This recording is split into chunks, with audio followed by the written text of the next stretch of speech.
Hey, welcome to episode 192 of Awkwardly Awesome Podcast. This episode is entitled Stretching Your Life, and it occurred to me just a little bit ago that I wouldn't have met the amazing person I'm about to interview. Probably wouldn't have met him, or most definitely wouldn't have met him if he hadn't changed course at a certain point in his life. And and in all of our lives, we have options to stay on the same course we are on, or change course, and sometimes we love the course we are on, and so yes, I'm staying on this. But other times we have really deep honest conversations with ourselves and go, this isn't working great, so we choose to change course. Well, anyway, I don't want to spoil any more of the podcast, so I want to get my guest on, but first this. Smile.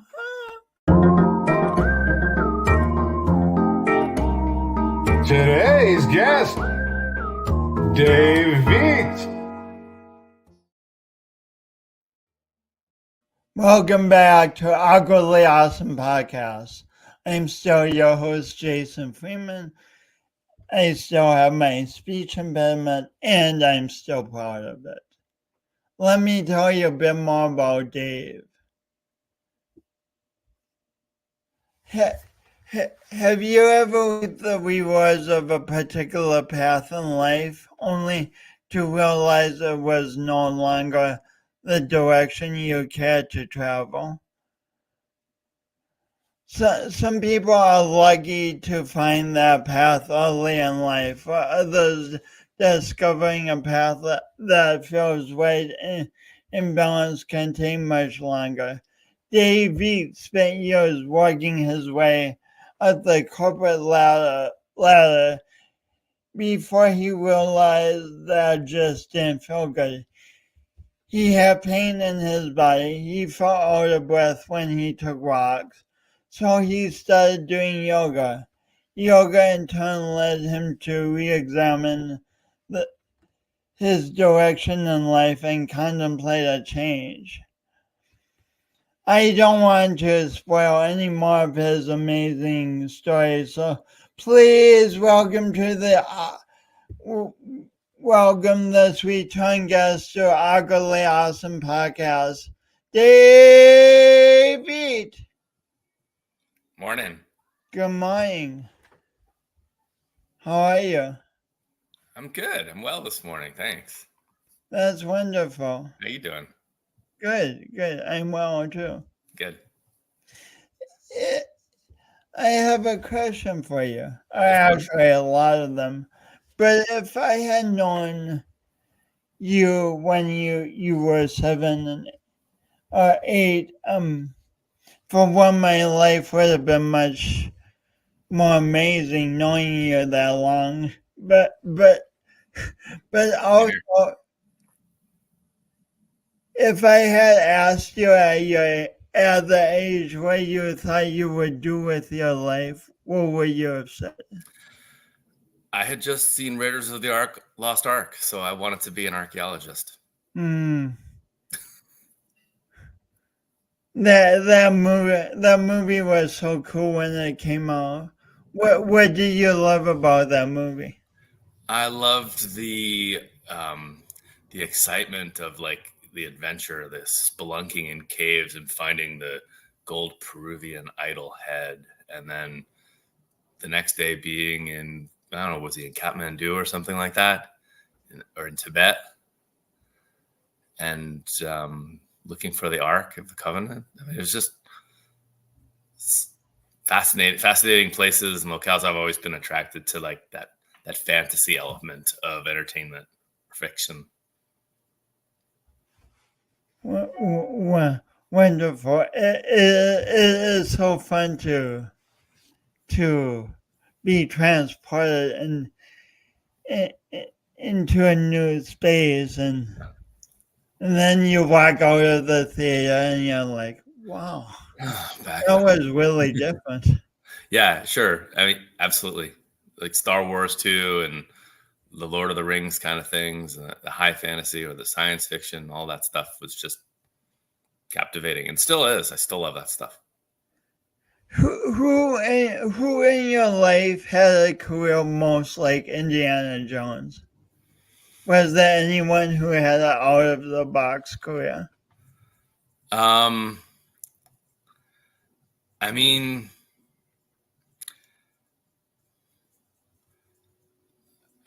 I'm thinking of my role models, and I'm thinking within my family. My stepmother had a pretty out of the box career because she was a woman in a very high, powerful position at Goldman Sachs back in the 1980s, when most of the women that worked at Goldman Sachs worked as secretaries. And then, so that was a pretty out of the box kind of thing, career.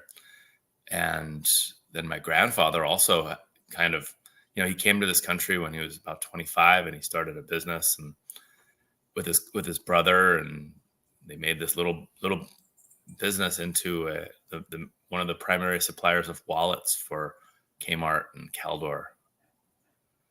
So that's kind of out of the box.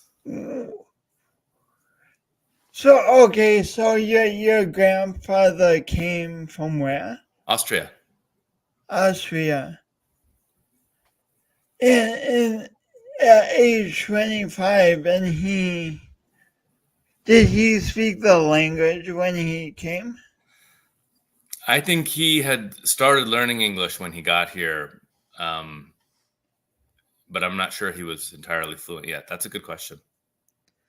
So he came with maybe some grasp of the language, maybe not, and somehow at age 25 figured out there was a need for wallets for these big retailers like Kmart.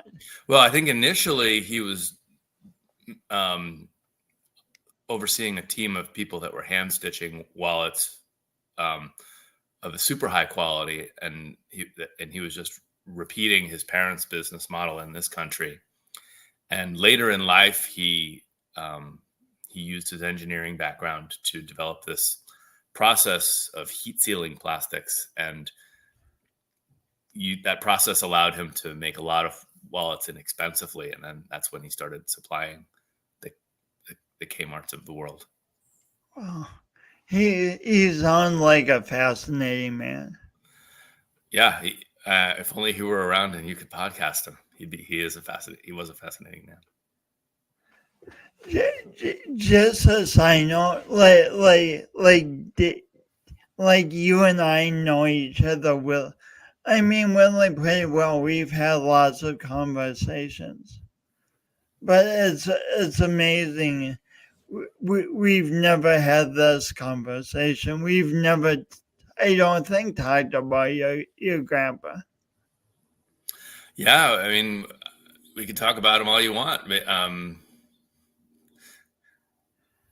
How about it's just interesting how the people around us have so many interesting stories, and sometimes we get talking about the same things and miss all these great stories. Yeah, I have a stepbrother who was a executive chef. I have another stepbrother who was a fashion model in Italy during the 80s and in Japan. And I guess those are kind of out of the box. So quite a few out of the box careers in your family, and then what traditional careers path did you see in your family or in the people you knew? Well, I mean, there was the traditional, my dad got up and went to work in a bank every morning, which is pretty much the same thing my stepmom did, but she was a woman. which made it special when she did it. Then had, traditional roles like homemaker. And when my sister and I were old enough to not need as much supervision, my mom became a computer programmer. So that's kind of traditional, right? I have another aunt who's an attorney, another aunt who's in computer sales. My sister's an attorney now. So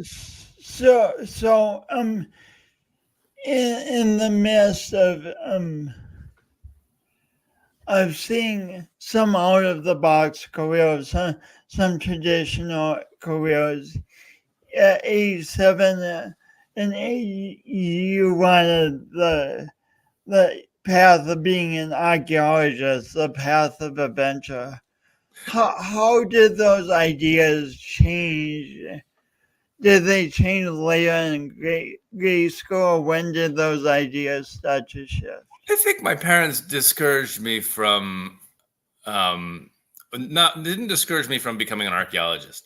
My parents gave me some realism about the fact that being an archaeologist is more like the scene where he's teaching to a class of bored students than when he's, swinging on vines through the jungles of Peru, being chased by 10-foot rolling boulders down a cave wall. I think they just helped me realize that it would be more about reading books and being in libraries than being Indiana Jones. Excuse me. And that's that way with so many careers from the outside. We see the really flashy part of the careers, but then there's a lot more that goes into most careers than just the flashy part. That's absolutely so true. The fast, flashy stuff is great, and we live for it. But it's not everything, and it's not even 10%. So then, from when did your dream of being an archaeologist kind of fade? I think when I got into college and started taking anthropology classes. Oh, you kept the dream all the way into college. I mean, I think I kept it as an option for sure. I'm not sure if it was a dream. I'm actually not sure what I wanted. Wasn't sure what I wanted to be at that time. I thought about all kinds of options. I thought about businessman. I thought about archaeologists. I thought about firemen and policemen. Oh, really? Wow. I mean, I can't remember saying, yeah, I really want to become a policeman. Sorry. But I do remember thinking, oh, fireman, that's a potential career path. Interesting. So you had a lot of options, and then you got into this anthropology class, and what happened? It was a lot of books and reading, and nothing like Indiana Jones stuff. Kind of what your folks had told you, huh? Exactly. And also in college, your interest in when did your interest in foreign languages develop? When I was young, I was, I think the first sign that I would be interested in foreign languages when I was about 11 or 12. I started listening to Cheech and Chong records. They made records before they made movies, and the records are hilarious. I recommend them. But I had the kid across the street had them on tape, and we would listen to them, and I would mimic the Chicano accent of Cheech and the heavy Chinese Canadian stoner accent of Chong, and I would just mimic them, and people were like, "Oh my God, that's perfect."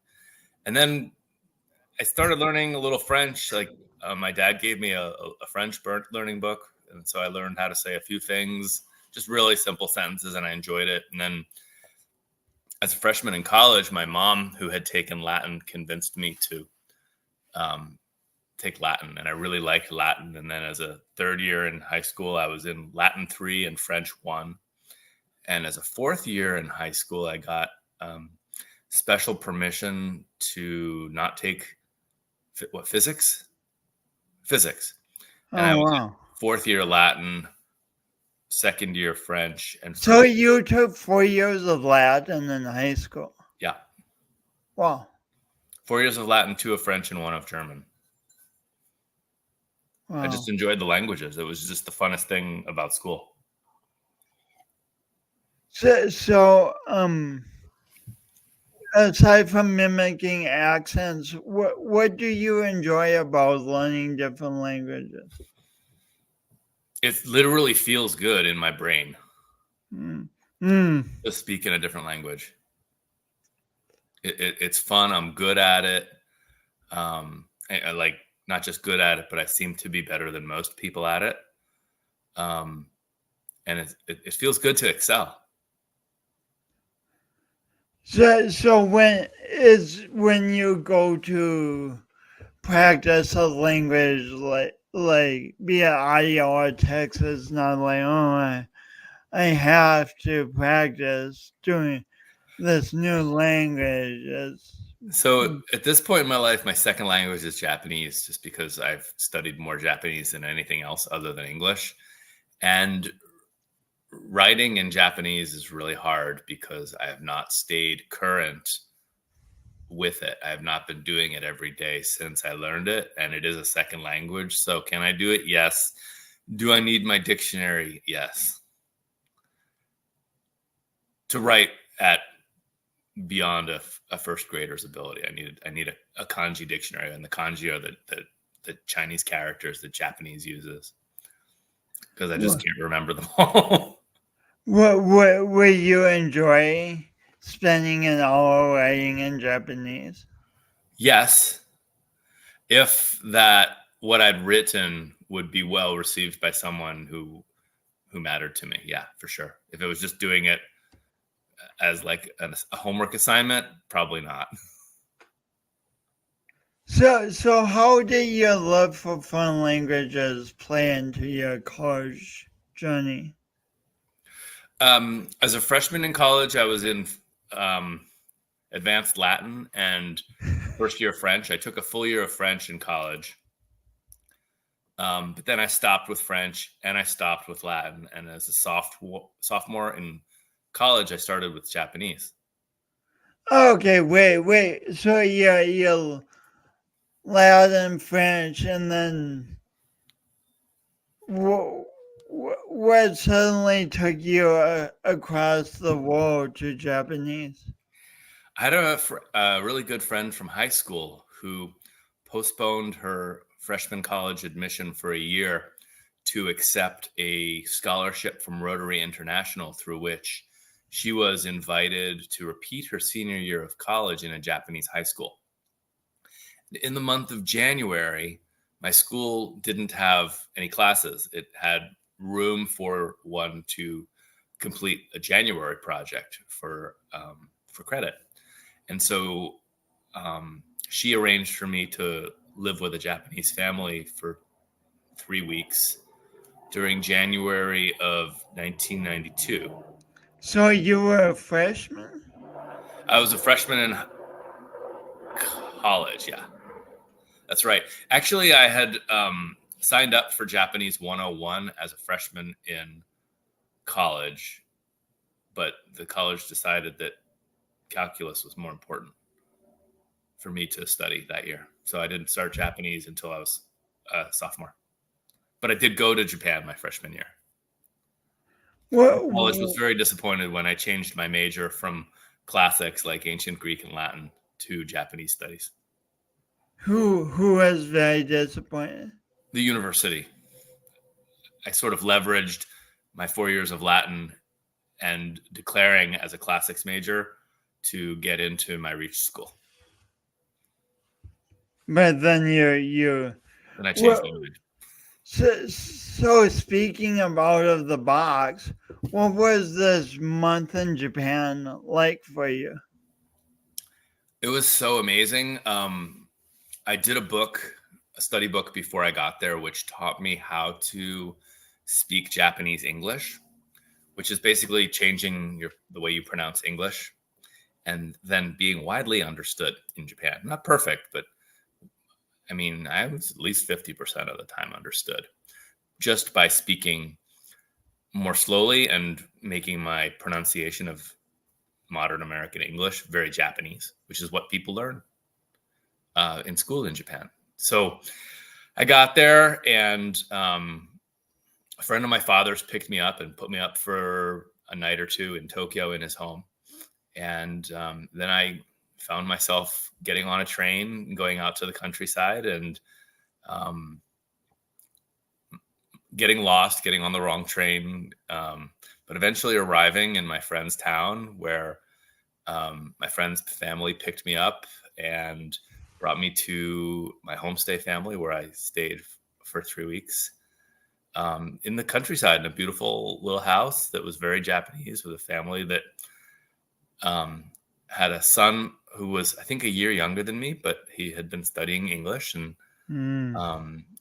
somehow communicating without language is fun too. And if everybody's brings their goodwill to the table, and we had a lot of fun in those 3 weeks, just living with them and going to school every day.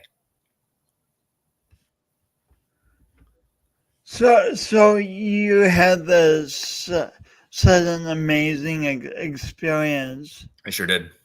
And then, how do you get from that to going into the corporate? Well, It felt like kind of like you had this magnificent experience, and you came home and you got a quote unquote real job.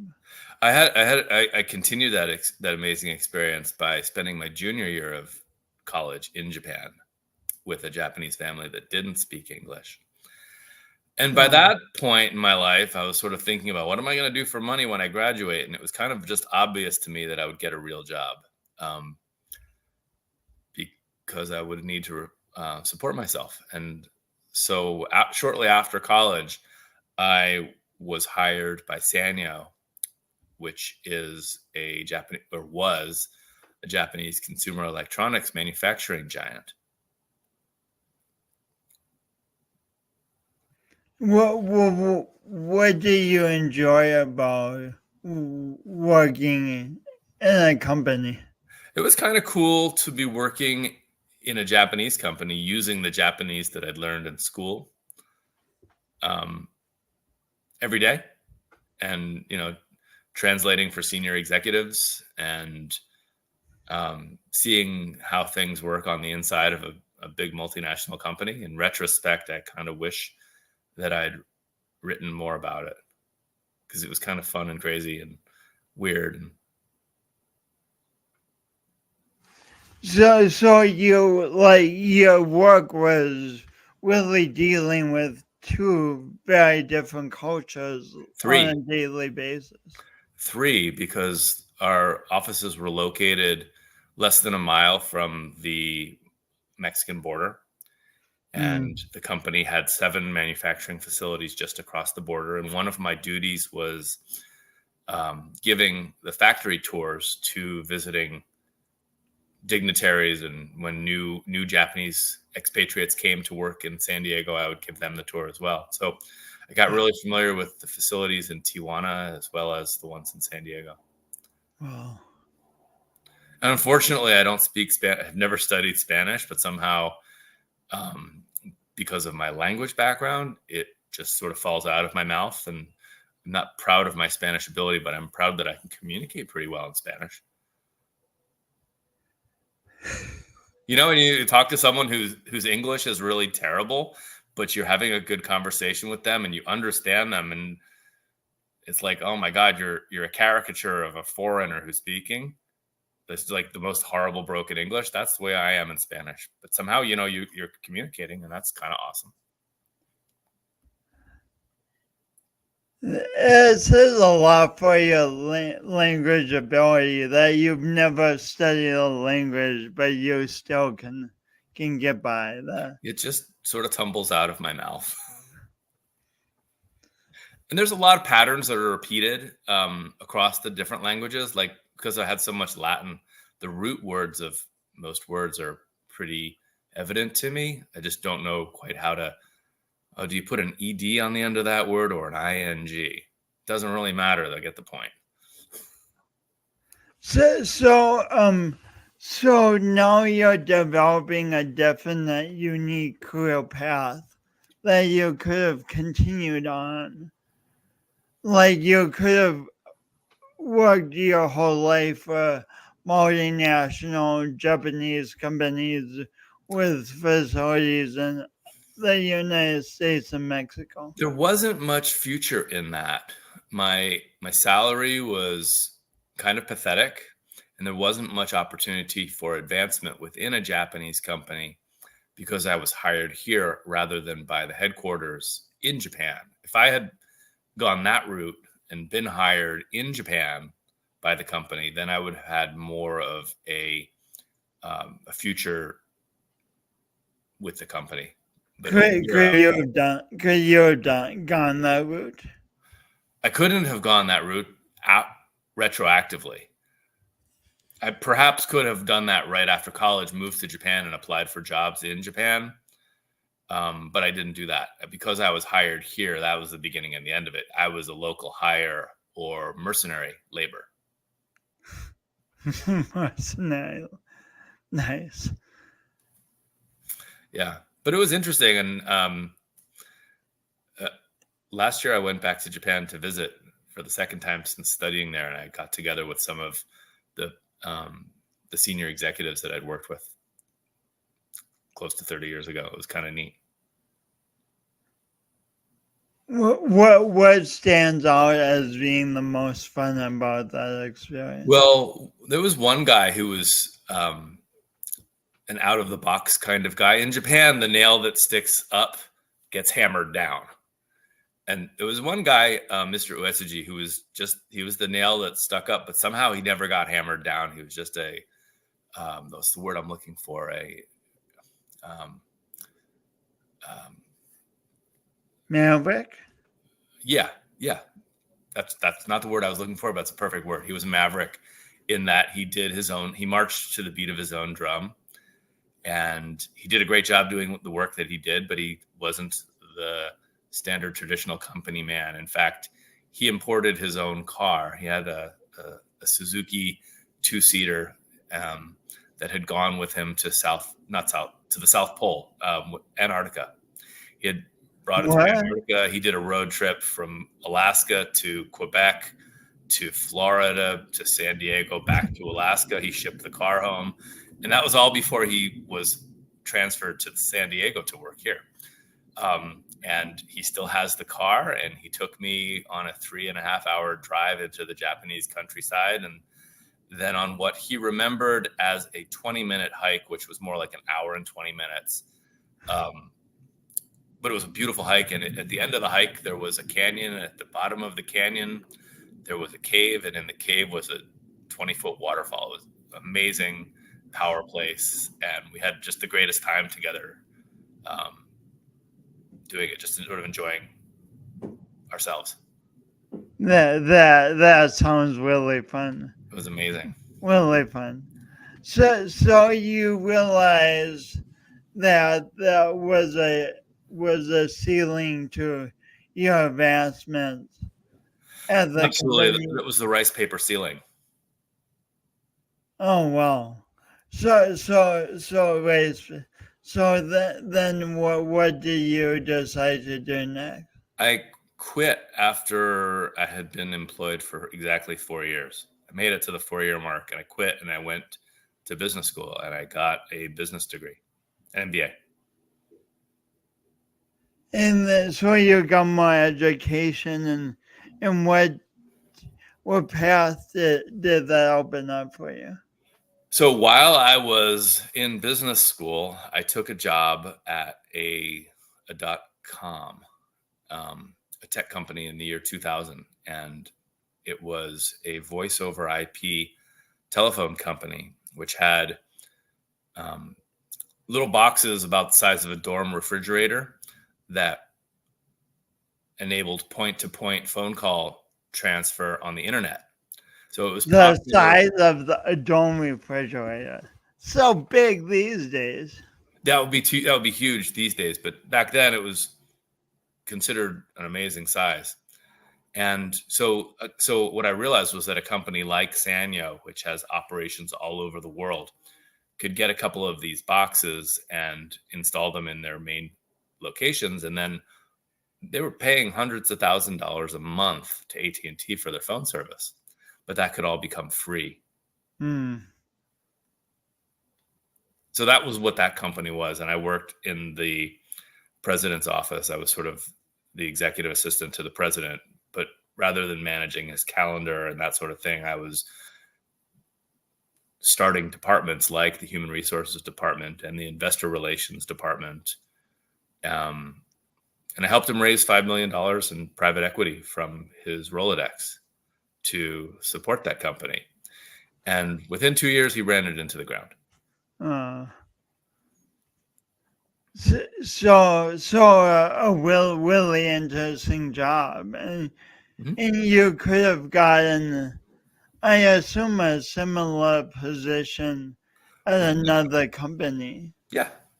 So what took you on a different path from that? Or Well, what did you do next? I was looking for work here in San Diego unsuccessfully. I thought I wanted to move back to New York. I was doing a job search at the same time in New York. And I was preparing to move to New York full-time when I went on a job interview in San Diego with a very small bank. And they liked me because I had the business degree concentrating or focused. My MBA has a concentration in IT management. And the bank liked that. They wanted me to work with small businesses and bringing them on to use the bank's online platform. So it was kind of like a training position. I don't think the bank was super clear on what my degree was in, but it allowed me to stay in San Diego. It was a good job. It was nice people. I really liked the CEO who I interviewed with and the people I was working for. So I became a banker. So you have a good job. You're working with nice people. You love it. So I was good, right? I liked it a lot. I don't know that I loved it. I was not crazy about waking up early and shaving and putting on a suit. But I liked the respect that wearing a suit got me in the world. But I don't know that I loved the work. I enjoyed it, parts of it for sure. But ultimately, I worked as a banker for 5 years, and in the end of 2007, I just decided that I was sick and tired of, credit committee folks not making the loans that they had made previously, and that was really affecting my ability to earn. And I decided I'd rather be unemployed and happy. It sort of built up quickly. So that's a major transition. What were the like? Because you have a comfortable job you're wearing. I mean, a lot of money saved up. Pay-wise, you're wearing a suit, and then you suddenly decide you want to be unemployed. I decided I wanted to do something else, and I didn't know exactly what it was, but I knew I had a lot of money in the bank, and I could afford to not work for a little while anyway.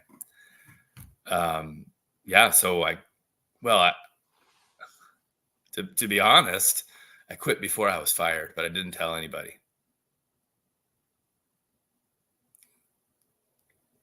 About 6 months later, I was fired. Oh, nice. Yeah. I made a show of doing the work, but I really wasn't doing the work. I showed up on Monday morning for the meeting. I I serviced the accounts that I had when they needed servicing, but I wasn't going out and actively pursuing new business. This happens to a lot of people. I imagine that they get into a job or something and it no longer works for them, and they know it, but they still want the structure and the paycheck. So what were those 6 months like for you? They felt a little dishonest, and at the same time, I felt like my boss knew what was happening, and those 6 months were sort of an apology in a sense, because the company had made me. It was the second bank I worked for, and they had made some promises that convinced me to leave the first bank. And I feel like those 6 months were a bit of an apology for not making good on those promises. At least that's how I justify it. So then you at the end of the 6 months you did get pushed on a new path, whether you were completely ready or not. Yeah, I knew it was coming. Saying this path isn't going to be there for you anymore. Yeah, I knew it was coming. I was also pretty unprepared mentally when it happened. It was maybe like the last work day before Christmas. Dave, we gotta let you go. All right. Okay, cool. All right, bye. I knew it was coming. I didn't know that the timing would be what it was, so it was not a great Christmas present. But whatever. Actually, in retrospect, it was a great Christmas present. So suddenly you're unemployed, and then how did you get from that to being a photographer, to being into yoga? So a friend of mine took me to Bikram's yoga while I was still a banker. And while I was still a banker, I was still smoking cigarettes. And I would... How much do you smoke a day? At times, as much as 2 packs, but that was more like in college when I was drinking. At this point in my life, it was on average probably a third to a half a pack a day. So you smoked routinely every day at that point in my life. It was just before I ended as a banker that I quit cigarettes. What inspired you to quit? I went on a hike with some friends and I just couldn't keep up. I was just, it was like breathing for my life. We went and did Cowles Mountain, and I made it up, but I was so much slower than everybody else. And that's a 2-mile hike. Maybe there's a lot of elevation in that hike. Now that I'm in shape, I can do it up and down in about an hour 20. But at that point, it was taking me 2 and a quarter, and it was just exhausting. Mm-hmm. And there were women on the hike, and I felt like, oh man, that's not attractive. So I decided to quit smoking. It was not easy.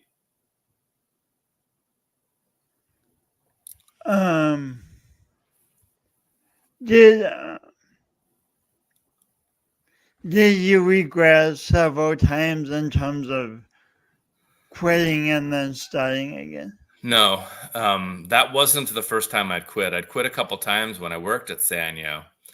And I was like, oh, I remember one day I said, I've quit several times. It's easy. And the CEO looked at me and said, you quit several times, huh? I said, oh, yeah. He says, that means you've never quit once, have you? I said, oh, I suppose you're right. But that 2006 was the last time I was a smoker. I have had a couple puffs here and there since then. But usually when I do that, only the first one tastes good, and the second puff reminds me of why I quit. Mm. So how soon after you quit did the friend invite you to Bikram's yoga? It was actually before I quit banking. And then I went, and they give you the first time you go, you get unlimited for 1 week, and it's $10 back in the day. But had you quit smoking when you went to Bikram? I don't remember. It was either I was still smoking, or it was right around quitting. I think I was still smoking at that time. Wow. And the Bikram's yoga class was like so hard. I had to leave the room a couple of times. I had no self-discipline at that point. And I liked the movements felt good in my body, but I was so exhausted that I couldn't go a second time during that unlimited week. And that was frustrating to me too. But I didn't do yoga again for 2 years from that. So you had this experience, the movements felt good in your body, but you had to leave the room, and it was exhausting. It was And then exhausting. you didn't do yoga for 2 years. Right. I just did What that one class. what took you back 2 years later? 2 years later, a woman that I was seeing took me back, and we went to a class on the second floor of the firehouse in La Jolla.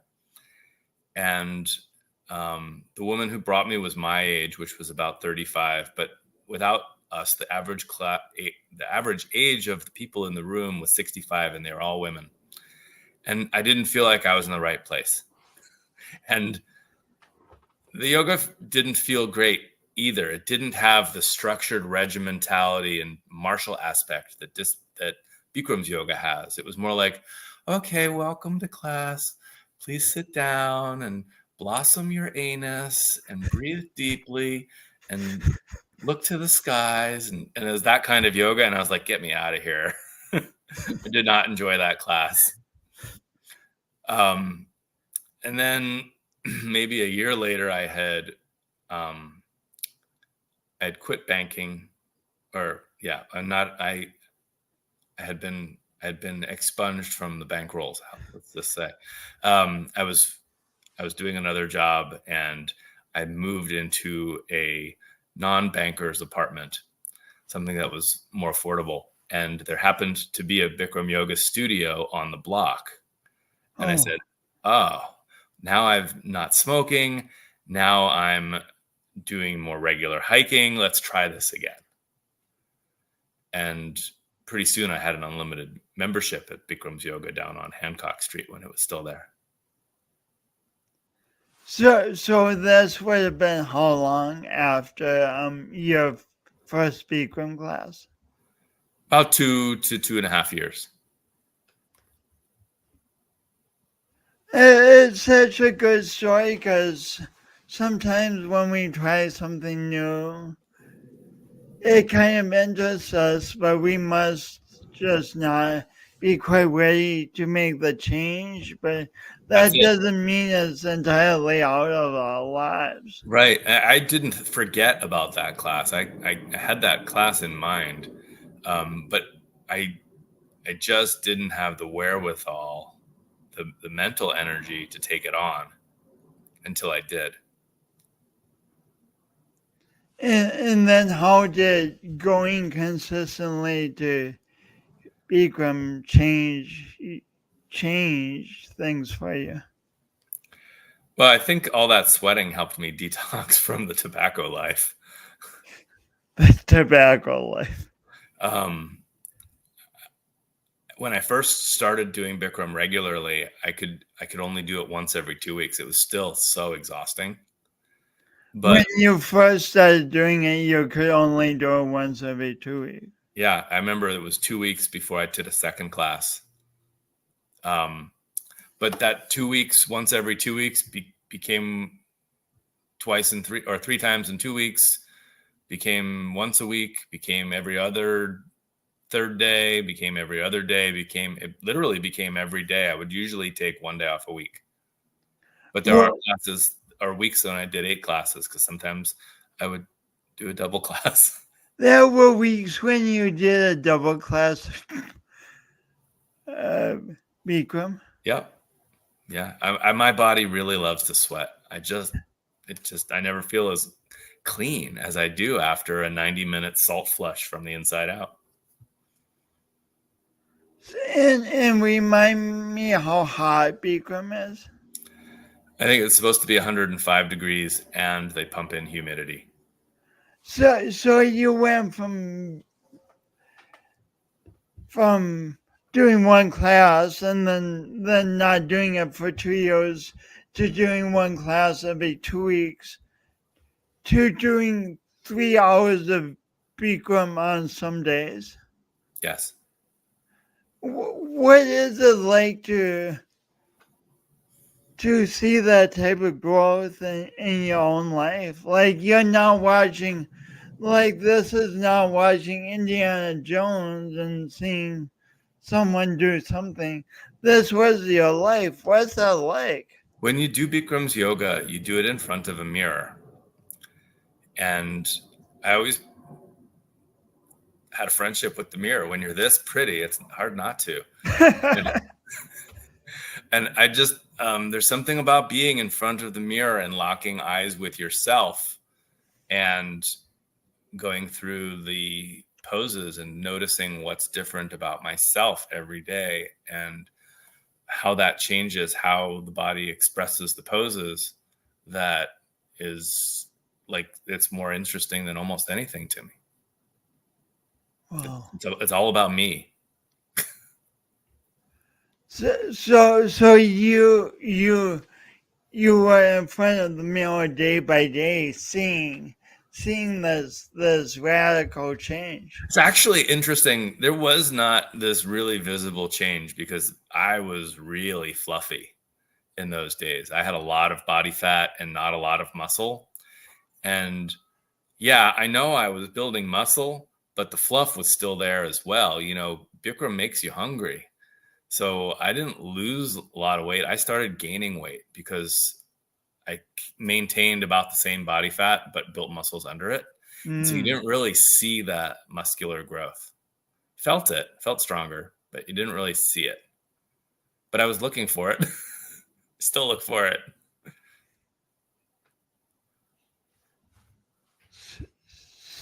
So what question should I ask next? You should ask me what work I was doing when I first started doing Bikram regularly.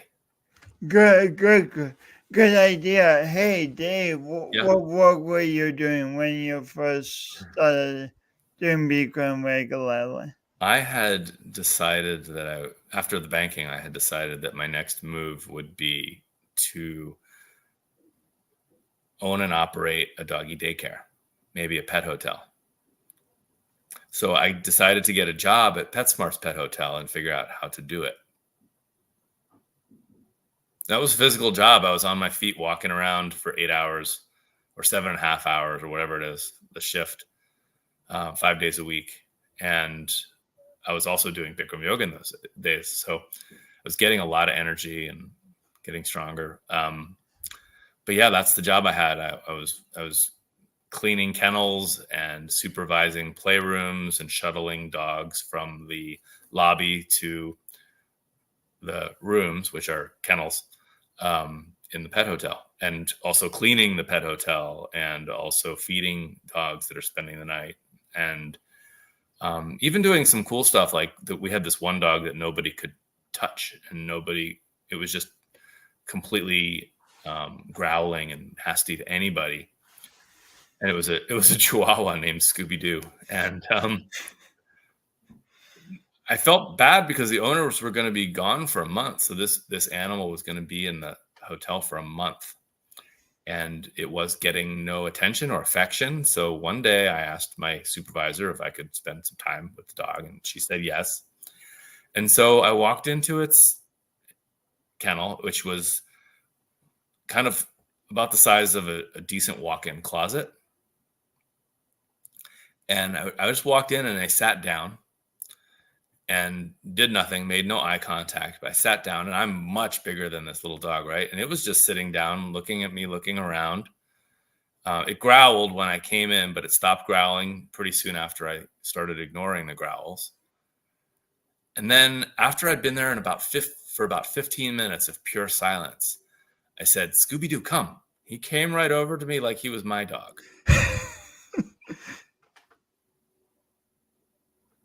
So that was kind of a fun thing. I was really good with working with the dogs that came into the hotel.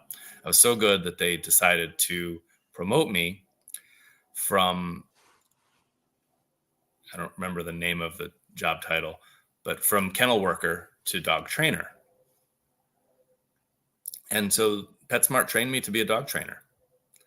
And after that, I would teach group classes and private lessons in the store in La Jolla.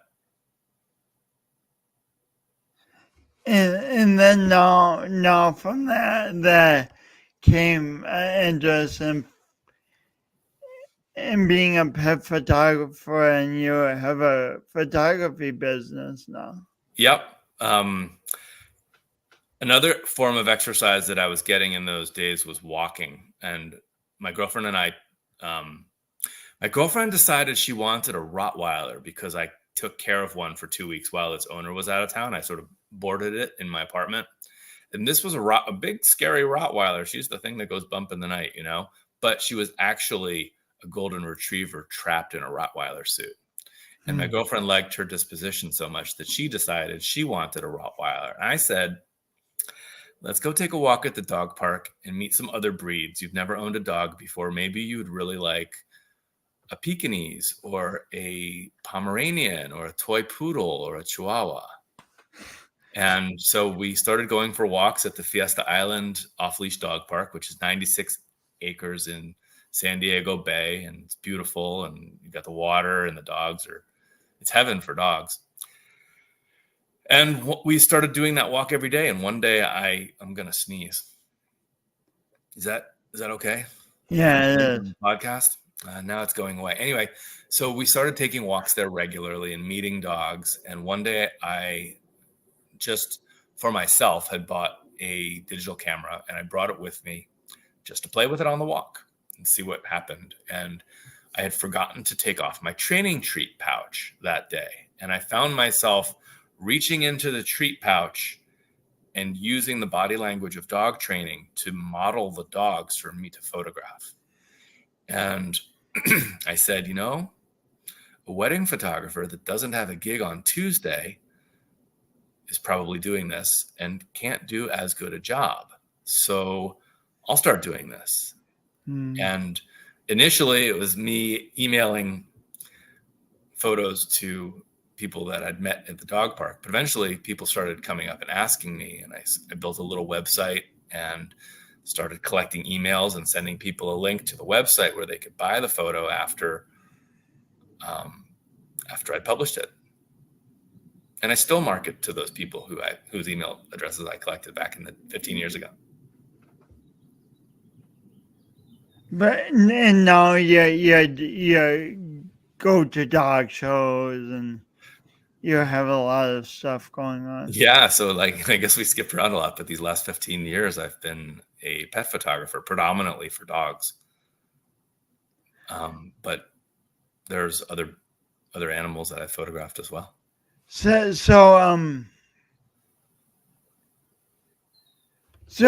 you went from wanting to be an archaeologist as a kid through just this voracious interest in foreign languages through corporate America, being a banker, and now you're a pet photographer who does a lot of yoga. So, Yeah. So a lot of people and I have and myself at times have just felt stuck in my life. A lot of people feel stuck in their lives. I don't feel stuck in my life now, but I've had an I have had in the past. So what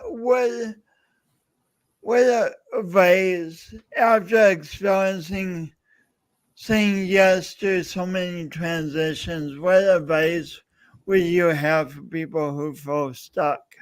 Well, I was feeling stuck because I was doing work that I felt other people thought I should be doing, wanted me to do. Um, it was my folks that had me thinking I needed a big corporate job that made lots of money and carried distinction with it because that's what worked for them. But I stopped. I started doing yoga. I guess I became more open to other alternative ideas. But ultimately, what led me to pet photography was allowing source to guide me rather than those around me. And just it really it happened in such a natural, organic way. It was really beautiful. So listen to that. Find that voice. It's when you get quiet, ideas will come, and it's amazing how the path will reveal itself, and it'll feel right as it does. I know, and banker Dave is like, who is this woo woo moron talking with my voice? But it's who I've become, and it works. It's funny. Has it always been easy for you being on this new path? I mean, as you No, talk about it, you're very confident in how you say it, but has it always been an easy journey? no. I mean, it's super hard. It was a year and a half before I was profitable in business. That was hard. I was fortunate in that I had big savings as a banker. But that was hard. And, I'm the first new person to photograph dog shows in Southern California in 20 years, or I was. And the other dog show photographers don't want competition. So I was not warmly received by my peers. I was actually, impeded. My progress was impeded by my peers. And to this day continues to be. I've had great times with clients. I've had some clients that are nightmares that I wouldn't refer to my competitors. So it's not always easy. It's hard. It's definitely doing the hard thing, which is what you learn to do at yoga, right? What's kept you doing the hard thing? The results, the satisfaction of the results. And the results The results are being able to continue to satisfy my clients, make them happy with what I've done for them. but then personally, what are the results for Satisfaction. Job you? satisfaction. Satisfaction? Yes. Yeah, I enjoy working for me in my underwear in my living room and starting at 10:30 if I didn't get up in time to start by 9, but I usually do. And how about what's it like to feel better in your body? Well, I feel better in my body just because I'm more active and I'm not smoking cigarettes and I'm eating more healthy. Another thing I did before I stopped smoking was I did what's called an elimination diet. And I determined that there's a couple of foods that I really just mustn't eat because they create a lot of inflammation in the body, which is painful. So I no longer eat wheat and I no longer eat any cow milk. So no cheese, which Love cheese. I really love cheese. Like I can say, I Hmm. love it, but I can't eat it. But And but what's it like to feel so much better in your body than you did in the banker days? well, I'm grateful that I do, but to be honest, on a day-to-day basis, I don't feel it. When I feel it is after eating one of those things that I shouldn't eat, like a slice of pizza, then I feel awful. And that highlights how well I feel on the normal. I don't notice how well I feel on the normal. So when you eat pizza, you're like, oh, I remember how Yeah, it was. yeah, there's a threshold of inflammation that my body can tolerate before it complains. And if I don't approach that threshold, I don't have any bad feelings. But usually, if I'm eating clean, I eat one slice of pizza, I'm fine. But if I have a second slice of pizza or if I have a beer with it, that'll trigger the inflammation. And then I'll lay in bed trying to go to sleep, and my legs feel like they're on fire, and I've described it as a squirrel trapped in my legs trying to claw its way out. It's murder. Oh my gosh. My gosh.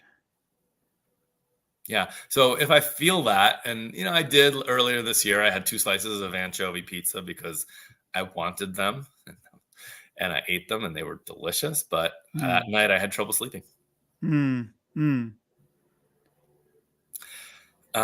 But I am grateful that I don't feel my body normally. I feel it while I practice yoga, for sure. It feels great. It's like giving yourself a massage. So, what a fascinating journey. Thank you, my friend. Are we at the end of our journey? Yeah. Just a few more quick questions. Sure. So you probably said this when you were on before, but what does the phrase "doing your imperfect best" mean to you? Oh, well, when I hear it, I think of you. Yeah. What does doing my imperfect best mean to me? Well, I always do my best, and I know that nobody's perfect. So when I do my best, I try to do it perfectly, but I know that there's always, like, sometimes I look at work I did 5 years ago, and I have changed a business process since then. And I look at it and I'm like, oh, well, why didn't I do something with the signature on that image to make my signature stand out a little more? Just like, there's always something you can do to make something a little better. And so where you are today is the imperfect best. You're doing your best. Nice. Nothing's ever perfect. Nice. I like Being that. okay with that. And then last question: how if people are interested in knowing more about your photography business, how should they contact you? I have a website. It's can I say my URL, or can you put it in the subtext there, or should I say it? I'll look it up and I'll put it in the subtext. Tell it to me. It's www.veitphotography.com. And you can contact me through the contact page. There's a contact form on the about page. Cool. Or you can call me or email me. All that's available. Be I also have an beautiful. Instagram. I haven't seen your website for a while. Nice. So I also have an Instagram, which I'm intending to utilize more professionally going forward.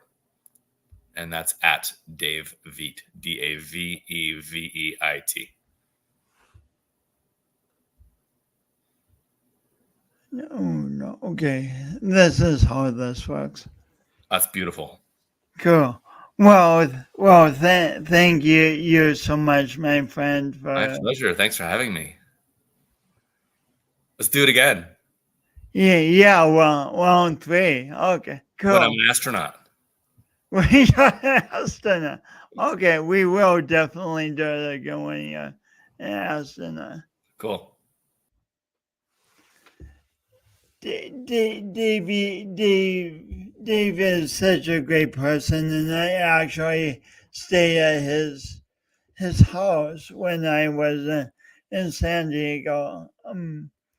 But some of what we discussed in this conversation I had never heard before. We think we know about the journeys of the people in our lives and how they chose what they did, but there's always another layer. I often say, ask people you know well and people you don't know well curious questions. Just see what new stories you can that they'll tell you, and celebrate what you discover, and just it's so exciting being alive and getting a chance to interact. Thanks for being you. Thanks for tuning into our Goodly Awesome podcast, and tune in next week for another exciting episode. And please comment if you want to. We love comments. Thank you.